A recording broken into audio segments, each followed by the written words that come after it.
Hello friends, welcome to my video. आज की इस वीडियो में हम लोग ये भी क्लास 8 कंप्यूटर के चैप्टर नंबर 1 के एक्सप्लेनेशन को करने वाले हैं। ये पार्ट 1 है। ये वीडियो 3 पार्ट्स में होने वाली है। सो ये इस वीडियो का पार्ट 1 है। पार्ट 2 और 3 भी जल्दी आएंगी। जब वो आ जाएँ तो फिर मैं उसकी जो डिटेल वो वीडियोस प्लेलिस्ट में डाल दूंगा और उसकी लिंक डिस्क्रिप्शन में दे दूंगा। और अगर आपने सब्सक्राइब करके बेल आइकन को प्रेस कर दिया है तो उनके डलने के बाद आप तक नोटिफिकेशन पहुंच जाएगी। So let's begin. Need of communication, communication की ज़रूरतें। ऊपर दिए गए दो इमेजेस को देखिए, वो क्या दर्शाते हैं। An army of ants and a swarm of a bees, यानी कि आंट्स की आर्मी यानी जो चींटियाँ हैं उनके ग्रुप्स को आर्मी कहा जाता है। और स्वार्म ऑफ बीस यानी जो मक्खियाँ हैं उनके जो ग्रुप है उन्हें स्वार्म कहा जाता है।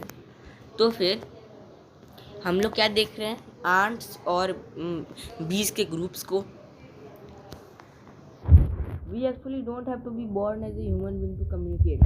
All living organisms, be it ants, bees, apes, or dolphins, communicate with each one another, thus forming a network. Communication here means to be able to convey thoughts, ideas, and everything else that needs to be expressed or conveyed. यानी कि इसमें बताया जा रहा है कि ज़रूरी नहीं कि हम लोग इंसान बन के जन्म लें और जो इंसान है वही कम्युनिकेट कर सकते हैं। सारे एनिमल बींग्स, अब ये चींटी हो या डॉल्फिन्स हो या फिर एप्स होते हैं जो गोरिल्ला जैसे ही होते हैं, एप्स हों, डॉल्फिन्स हों, ये सारे ही एक दूसरे के साथ कम्युनिकेट कर सकते हैं और एक नेटवर्क फॉर्म करते हैं। ये सब कम्युनिकेशन का, यहाँ पर कम्युनिकेशन का क्या मतलब है? यहाँ पर कम्युनिकेशन का मतलब है कि हम लोग अपने थॉट्स, आइडियाज़ और वो हर कुछ जिसे एक्सप्रेस से कन्वे करने की ज़रूरत है उसे कन्वे कर सकें। मतलब कि जिन भी चीज़ों को एक्सप्रेस या कन्वे करने की ज़रूरत है उन्हें हम कन्वे कर सकें, उसी कहते हैं communication.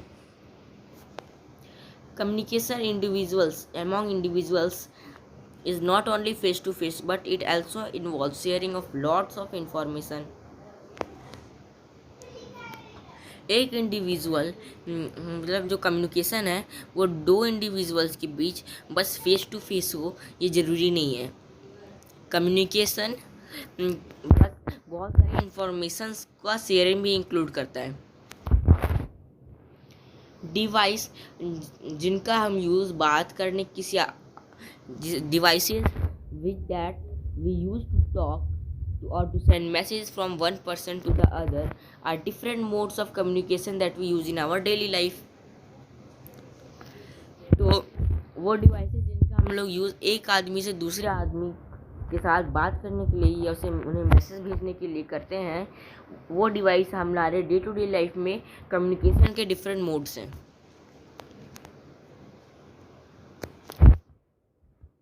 History of communication started with carrier pigeons, horsemen, and then telegrams, and then letters and telegrams being used for sending messages. Gradually, with the changing in time, telephone came into existence. They were very easy to use and also connected us to far distant locations within no time. Since telephones were static, so mobile phones were invented and came into existence.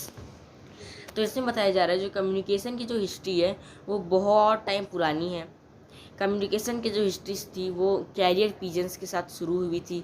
जब लोग जो कबूतर होते थे, I know मेरी drawing उतनी अच्छी नहीं है, यहाँ पे जो कबूतर होते थे उनके पैर में या फिर उनके पीठ में ऐसे कुछ डाल दिया जाता था, तो पैर में लेटर डाल दिया जाता था।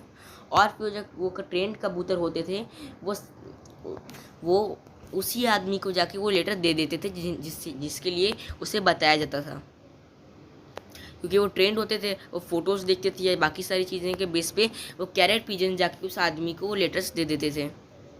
उसके बाद फिर हॉर्समैन्स आए, यानी घोड़े पे लोग होते थे, वो इन्फॉर्मेशन इधर से उधर करते थे। और फिर लेटर्स का यूज़ किया जाने लगा। फिर लोग एक दूसरे को लेटर्स भेजने लगे, बहुत टाइम तक चलता रहा। फिर टेलीग्राम्स का यूज़ किया जाने लगा मैसेज भेजने के लिए।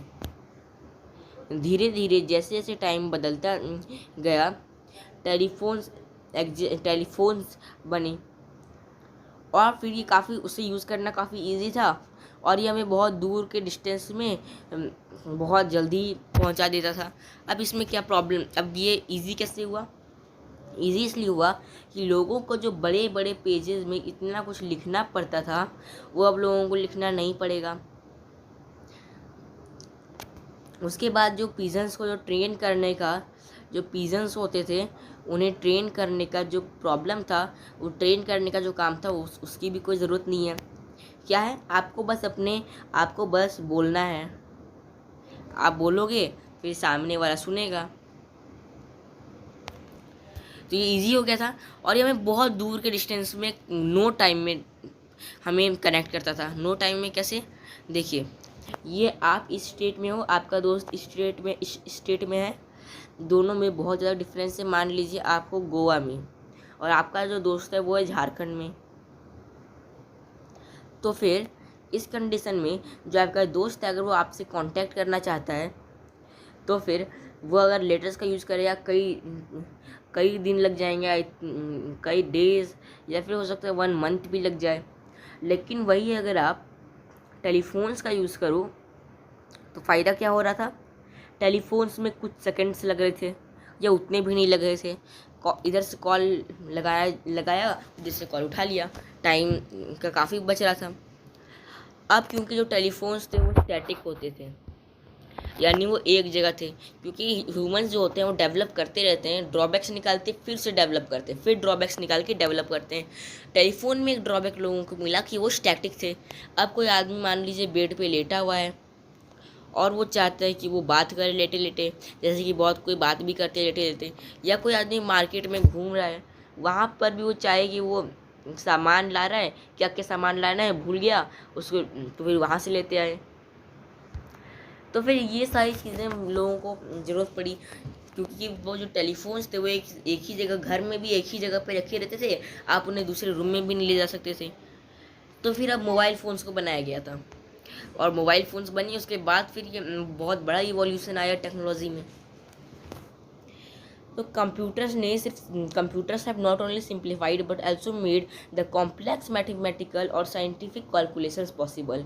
इसका मतलब जो कंप्यूटर्स थे उन्होंने कॉम्प्लेक्स यानी जटिल मैथमेटिकल और साइंटिफिक कैलकुलेशन जो है उन्हें बस पॉसिबल ही नहीं, यानी उन्हें सिंप्लीफाई ही नहीं किया, यानी कि ये सारे जो कॉम्प्लेक्स मैथमेटिकल और साइंटिफिक कैलकुलेशंस थे उन्हें सिर्फ सिंप्लीफाई ही नहीं किया बल्कि उन्हें पॉसिबल यानी कि मुमकिन कर दिखाया, उन्होंने खुद भी उसे सॉल्व किया। As we all know each computer has its own keyboard, mouse, scanner and printer, also called peripheral devices. यानी कि इसमें बताया गया है कि हर कंप्यूटर के पास उसके पास पेरिफेरल डिवाइसेस होते हैं। तो पेरिफेरल डिवाइसेस में सीपीयू इंक्लूड नहीं होता है, जो आपका मेन प्रोसेस जिसमें ज़्यादा सारा डाटा रहता है, जो आपका मेन प्रोसेसिंग यूनिट होता है। तो पेरिफेरल्स में सीपीयू इंक्लूड नहीं होता था। इंक्लूड क्या होता है, monitors,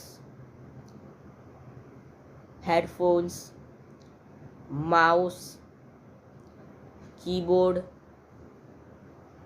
and everything, even printer is also a peripheral device which prints things. सो अब ये सारे होते हैं पेरिफेरल डिवाइसेस।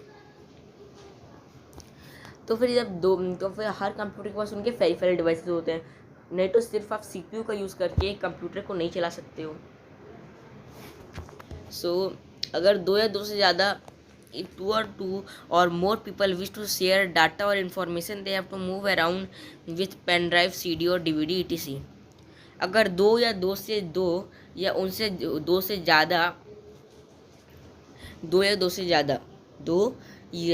से ज़्यादा लोगों को कोई इन्फॉर्मेशन शेयर करना है तो फिर वो क्या करते थे, वो घूमते थे लेकर पेन ड्राइव्स को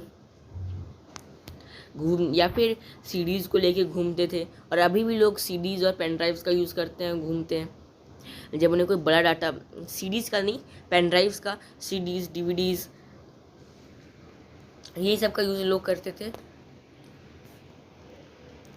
और अभी भी लोग करते हैं। तो लेकिन फिर भी जो कई सारे इंडिविजुअल यानी कई सारे लोगों और कई सारे ऑर्गेनाइजेशन का जो इच्छा थी कि बस एक बार माउस से क्लिक करें और सारा डाटा रिसीव हो, सेंड हो और सब कुछ काम हो जाए। तो यही इनकी इच्छा ने बर्थ दिया कंप्यूटर नेटवर्क्स को। Carefully observe the two images shown below and discuss with your partner with which option of sharing information is better and why। तो यह आपके चैप्टर का की पहली एक्टिविटी है। तो मैं चाहता हूँ कि आप लोग भी इसका आंसर कमेंट करके दो, तब तक मैं भी इसका बता देता हूँ कौन सा ज़्यादा बेटर रहेगा। तो इसमें आपको अपना ओपिनियन देना है, इसमें ज़रूरी नहीं है कोई एक ही आंसर होगा, कुछ भी आंसर हो सकता है आपके लिए, आपके अकॉर्डिंग। तो सबसे पहले यहाँ 2 कंप्यूटर्स हैं, मुझे लगता है जो नंबर 2 सेटअप है वो ज़्यादा बेटर है। कारण बताता हूँ। पहले मैं सेटअप नंबर 1 के ड्रॉबैक्स निकाल देता हूँ। तो क्योंकि जब भी आपको अगर किसी चीज़ की के अच्छे होने की कारण बताना है, तो आपको दूसरी चीज़ की ड्रॉबैक्स भी निकालनी चाहिए। तो इसकी ड्रॉबैक क्या है? जो सीडीज़ होती हैं उनकी जो रीड एंड राइट स्पीड होती है, पहला ड्रॉबैक मैं बता रहा हूँ, उनकी जो रीड एंड राइट स्पीड होती है वो काफ़ी स्लो होती है। उनके पास काफ़ी slow and read and right speed होती है, जिस कारण से जो डाटा कॉपी और पेस्ट जो डाटा करते हैं, कॉपी पेस्ट क्यों करेंगे डाटा? क्योंकि कॉपी पेस्ट नहीं किया जाए तो देखिए, इस कंप्यूटर से डाटा कॉपी किया गया, इस कंप्यूटर में वो डाटा पेस्ट कर दिया गया। सबसे पहले आपको ब्लैंक सीडी खरीदनी है, डाटा कॉपी करना है, उसके बाद फिर डाटा पेस्ट करना है। अब देखिए, क्योंकि इसकी रीड और राइट स्पीड बहुत ज़्यादा स्लो होती है, इस कारण से डाटा कॉपी करने में आपका बहुत ज़्यादा टाइम चला जाएगा। जब डाटा कॉपी होगी उसके बाद आपको ब्लैंक सीडी लेके जाना होगा और उसके बाद फिर दूसरे कंप्यूटर को में पेस्ट करना होगा। फिर जब वो डाटा पेस्ट हो जाएगा उसके बाद फिर आपका डाटा शेयर होगा। और कितने तो सीडीज बार बार उन्हें रीराइट किया ही नहीं जा सकता। तो ये था लॉस, ड्रॉबैक नंबर 1। अब ये कैसे उसमें अच्छा है, देखिए ये सब एक कॉमन स्टोरेज सिस्टम शेयर कर रहे हैं, यानी ये जो इन सब के पास सेम डाटा है। अगर इसमें कोई डाटा आया तो इन सब के पास वो डाटा होगा। तो इसका क्या मतलब है, ये सब काफ़ी स्पीडली डाटा शेयर कर सकते हैं, मतलब नो टाइम में डाटा शेयर कर सकते हैं, क्योंकि सबके पास स्टोरेज सेम है। अब ड्रॉबैक नंबर 2 जो इसका है, इसका जो ड्रॉबैक नंबर 2 है वो ये है कि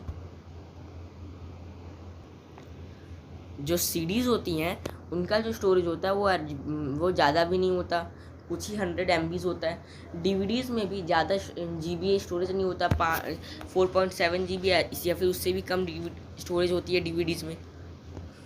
लेकिन ये सब क्योंकि इस कॉमन स्टोरेज शेयर कर रहे हैं, इसलिए इसका जो स्टोरेज का मैक्सिमम कैपेसिटी है अब वो 500 GB हो सकता है।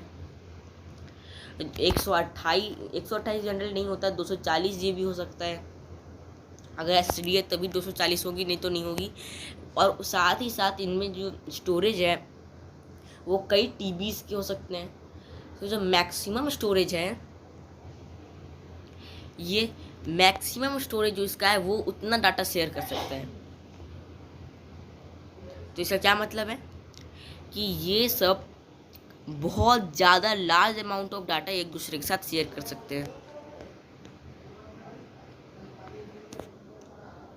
So, a computer network is a collection of 2 or more computers connected together in order to communicate and share data and information। तो कंप्यूटर नेटवर्क क्या है? कंप्यूटर नेटवर्क 2 या 2 से ज़्यादा कंप्यूटर्स का एक कलेक्शन है, जिसमें सारे कंप्यूटर एक दूसरे के साथ कम्युनिकेट करने के लिए डाटा और इन्फॉर्मेशन शेयर करने के लिए जुड़े होते हैं। यानी कि ये 5 कंप्यूटर एक नेटवर्क में जुड़े हैं, ये सब एक दूसरे को डाटा शेयर कर सकते हैं। आप लेकिन ऐसा नहीं है कि ये इसको नहीं कर सकते, ये इसको नहीं कर सकता, ये सब आपस में भी इंटरलिंक्ड है। इनमें से कोई भी किसी को भी डाटा शेयर कर सकता है। तो ये सब एक कंप्यूटर नेटवर्क फॉर्म कर रहे हैं। लिस्ट डाउन फ्यू एक्टिविटीज़ और बिलोंगिंग्स, आपको कुछ एक्टिविटीज़ या बिलोंगिंग्स लिखने हैं यहाँ पर, जो आप अपने बेस्ट फ्रेंड या फैमिली मेम्बर से एक किसी दिन शेयर करते हो एक दिन में। नंबर 2, जब भी आप स्कूल में एब्सेंट होते हो तो आप अपना पेंडिंग वर्क कैसे कंप्लीट करते हो? करेक्ट ऑप्शन चूज कीजिए नीचे दिए गए लिस्ट में से। अब क्या है ऑप्शन नंबर 1, 2, 3 या 4। तो फिर आप लोग भी इसके आंसर को कमेंट कीजिएगा, आप क्या करते हो, क्योंकि इसके कई आंसर हो सकते हैं। सबसे पहले मैं अपने चूज़ कर लेता हूँ। तो जो चीज़ें मैं नहीं करता किसी भी कंडीशन में, फ़ोन कॉल और ईमेल का यूज़ मैं बिल्कुल नहीं करता, 1 and 4।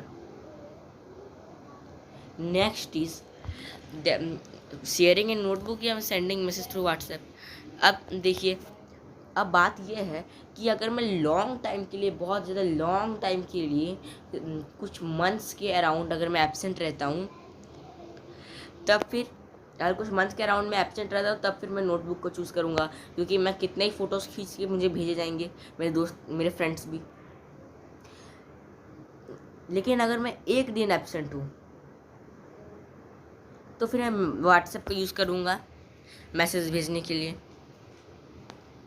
क्योंकि व्हाट्सएप का यूज़ करूँगा, व्हाट्सएप का by sending message through WhatsApp, क्योंकि ये काफ़ी ज़्यादा क्विक होगा, कॉपीज़ के भी लेने देने का कोई प्रॉब्लम नहीं है और सब कुछ जल्दी हो जाएगा।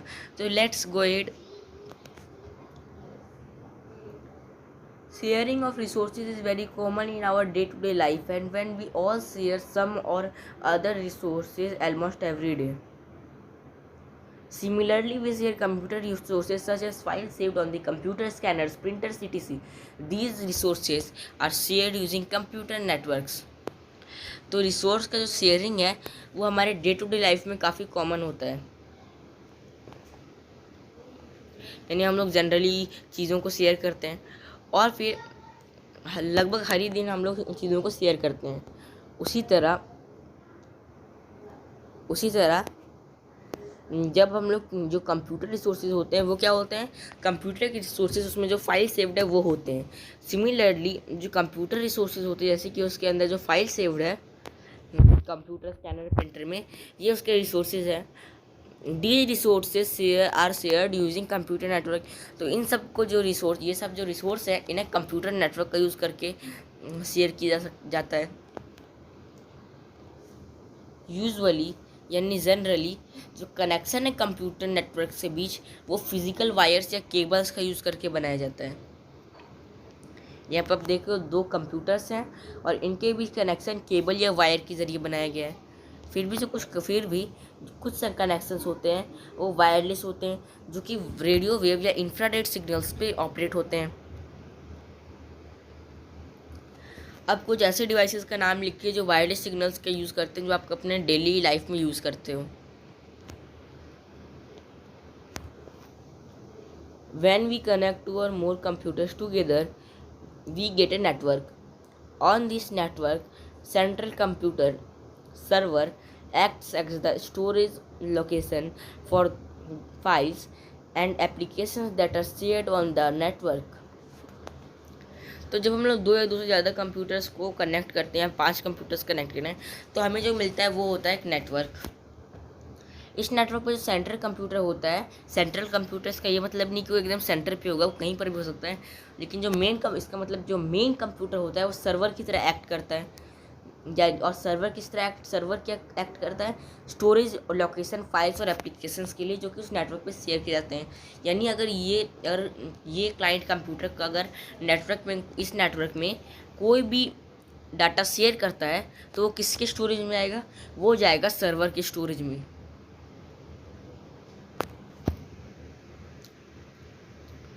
Servers store data and send data to other computer. Server data को स्टोर करते हैं, दूसरे कंप्यूटर में भेज देते हैं, और साथ ही साथ वो नेटवर्क एक्सेस भी कंट्रोल करते हैं इन कंप्यूटर्स का। जो क्लाइंट कंप्यूटर्स होते हैं वो सर्वर से डाटा रिसीव करते हैं और उन्हें यूज़ करते हैं।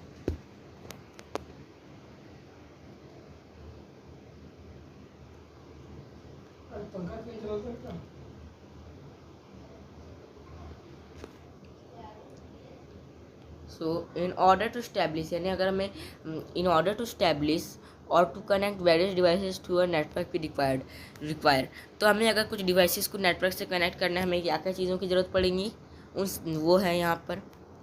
सबसे पहले जो चीज़ हमें चाहिए वो है केबल्स का की ज़रूरत पड़ेगी कंप्यूटर्स और बाकी सारे पेरिफेरल डिवाइसेस को एक दूसरे के साथ जोड़ने के लिए। Next is network interface device required है। हर कंप्यूटर में एक नेटवर्क इंटरफेस डिवाइस होनी चाहिए और नेटवर्क इंटरफेस कार्ड को नेटवर्क इंटरफेस डिवाइस को नेटवर्क इंटरफेस कार्ड या NIC भी कहा जाता है। तो ये कार्ड क्या करती है, ये कार्ड डिवाइसेस को कंप्यूटर को एक स्पेशल डिवाइस से कनेक्ट करती है, इसे स्विच कहते हैं, और फिर वो स्विच इन टर्न बदले में कंप्यूटर को नेटवर्क से जोड़ देती है। I know it is little complicated, so diagram photo से समझते हैं। सो ये कंप्यूटर है, इसमें है एक NIC और इधर कंप्यूटर नंबर 2 है, इसमें भी है NIC। कंप्यूटर नंबर 3 में भी NI और NIC है। अब इन तीनों को एक नेटवर्क से जोड़ना है, तो तीनों में क्यों और फिर इनको नेटवर्क से जोड़ेगा स्विच, इनको नेटवर्क से स्विच जोड़ेगा। लेकिन एक प्रॉब्लम है। प्रॉब्लम क्या है कि ये तीनों कंप्यूटर्स डायरेक्टली स्विच से नहीं जुड़ सकते। अगर उन्हें जोड़ना है तो उन्हें उनके पास जो नेटवर्क इंटरफेस कार्ड है उसका यूज़ करना होगा। अब नेटवर्क इंटरफेस कार्ड से ये कनेक्ट होंगे ये सारे कंप्यूटर्स, यानी कंप्यूटर नेटवर्क इंटरफेस कार्ड से तो कनेक्ट हो सकते हैं लेकिन स्विच से नहीं। तो नेटवर्क इंटरफेस कार्ड से सारे कंप्यूटर्स कनेक्ट हो जाएंगे और उसके बाद ये नेटवर्क इंटरफेस कार्ड सारे स्विच से कनेक्ट हो जाएंगे, और क्योंकि स्विच से कनेक्ट हो जाएंगे तो इनडायरेक्टली ये कंप्यूटर स्विच से कनेक्ट हो गए।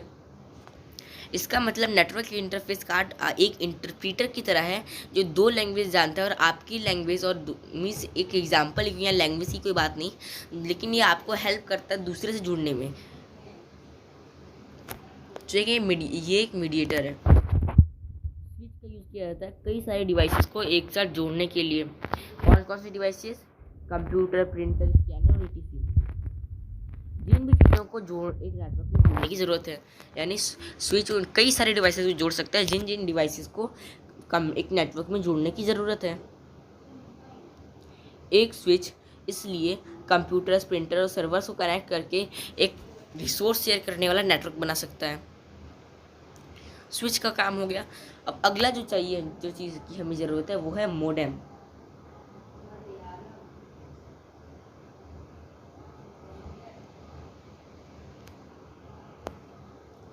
तो इसे पढ़ते हैं। मोडेम एक हार्डवेयर डिवाइस है जिसका क्या मतलब होता है, मॉड्यूलेटर, डीमॉड्यूलेटर। इसके अगर 2 पार्ट्स की जाए तो पहले 2 लेटर्स होते हैं मॉड्यूलेटर और लास्ट 3 लेटर्स होते हैं स्टैंड करते हैं डीमॉड्यूलेटर के लिए।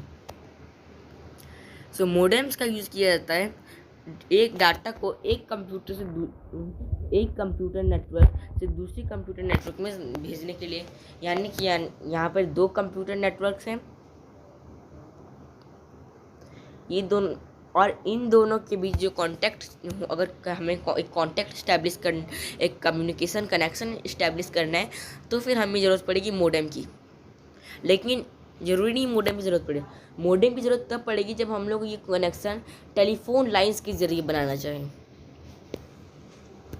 अब हम इसे डायग्राम समझते हैं, लेकिन पहले पढ़ लेते हैं। जो कंप्यूटर नेटवर्क होते हैं वो डिजिटल मोड में ऑपरेट करते हैं, लेकिन जो एनालॉग टेक्नोलॉजी यूज़ किया जाता है फ़ोन लाइन से मैसेज को कैरी करने के लिए। तो जो मॉड्यूलेटर होता है वो इन्फॉर्मेशन को डिजिटल मोड से एनालॉग मोड में ट्रांसमिटिंग के एंड तक कन्वर्ट कर देता है, और फिर जो डीमॉड्यूलेटर होता है वो एनालॉग को डिजिटल में रिसीव करते समय एंड में कन्वर्ट कर देता है। तो अब समझते हैं। जो कंप्यूटर है, कंप्यूटर नेटवर्क, इसको कौन सी लैंग्वेज आती है? Digital language. लेकिन जो फ़ोन लाइन है उसे कौन सी लैंग्वेज आती है? उसे आती है एनालॉग सिग्नल वाली लैंग्वेज। अब क्योंकि दोनों के बीच कनेक्शन इस्टेब्लिश करना मुश्किल है, इसलिए बीच में यूज़ किया जाता है मोडेम, जैसा कि मैंने बताया था। लेकिन ज़रूरी एक जैसे कि 1 मिनट, तो फिर जैसे कि मैंने बताया था कि मोडेम का यूज़ किया जाता है, जैसे कि मैंने बताया था 2 लैंग्वेजेस जानने वाली बात जो मैंने पहले बताई थी नेटवर्क इंटरफेस कार्ड में। खैर वो बस एक एग्जांपल था, वो ऐसी लैंग्वेज वाली उसमें कोई बात थी नहीं। लेकिन यहाँ पर मोडेम्स में वैसी बात है, मोडेम्स दोनों ही लैंग्वेजेस को जानता है, लेकिन जो कंप्यूटर नेटवर्क और टेलीफोन लाइन एक ही लैंग्वेज जानते हैं। तो जो डिजिटल सिग्नल आ रहा है कंप्यूटर नेटवर्क के द्वारा मोडेम्स उन्हें कन्वर्ट कर देते हैं एनालॉग सिग्नल में, और फिर उन्हें टेलीफोन लाइन से भेज देते हैं। टेलीफोन लाइन को लगता है ठीक है एनालॉग सिग्नल है, ये टेलीफोन लाइन भेज देती है। अब इधर जा रहा होता है एकदम अच्छे से कंप्यूटर नंबर बी के पास, लेकिन कंप्यूटर बी के पास भी तो मोडेम होना चाहिए ना। कंप्यूटर बी को भी पता है, उसने ही मोडेम लगा लिया। अब इधर जा रहा तभी मोडेम बोला रुको रुको, अब पहले तुम इसे एनालॉग सिग्नल से डिजिटल सिग्नल में कन्वर्ट किया जाएगा। पहले से डिजिटल सिग्नल में कन्वर्ट कर देगा मोडेम, उसके बाद फिर कंप्यूटर को समझ में आ जाएगा। यानी कि इधर से कंप्यूटर ए ने कंप्यूटर से बी से बात की, दोनों ने डिजिटल सिग्नल में बात की, बस उनके बीच में जो बात जो जा रही थी रास्ते में वो बात का कन्वर्जन हुआ, और उन तक जब बात पहुंची तो वही सेम थिंग थी, कोई डिफरेंस नहीं था।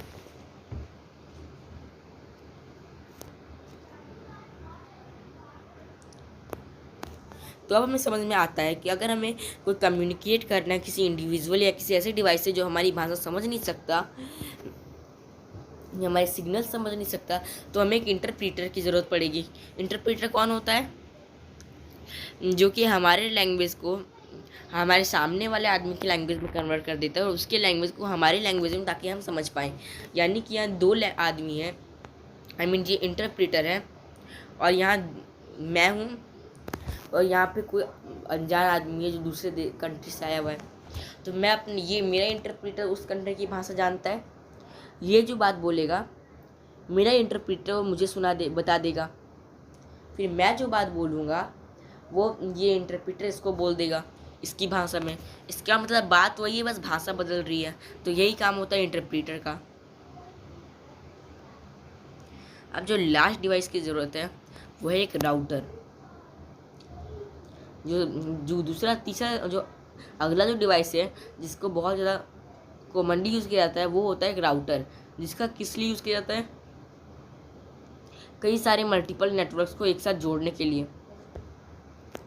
एक एग्जांपल में अगर हम लोग किसी राउटर का यूज़ कर रहे हैं किसी नेटवर्क से कनेक्ट कंप्यूटर को इंटरनेट से कनेक्ट करने के लिए, तो फिर there by share internet connection among many users. यानी कि पहले से कोई कंप्यूटर है, वो ये है कंप्यूटर ए, ये पहले से कनेक्शन में एक नेटवर्क में है। अब ये क्या चाहता है कि वो एक इंटरनेट नेटवर्क में भी जुड़ जाए, एक इंटरनेट भी एक्सेस कर सके।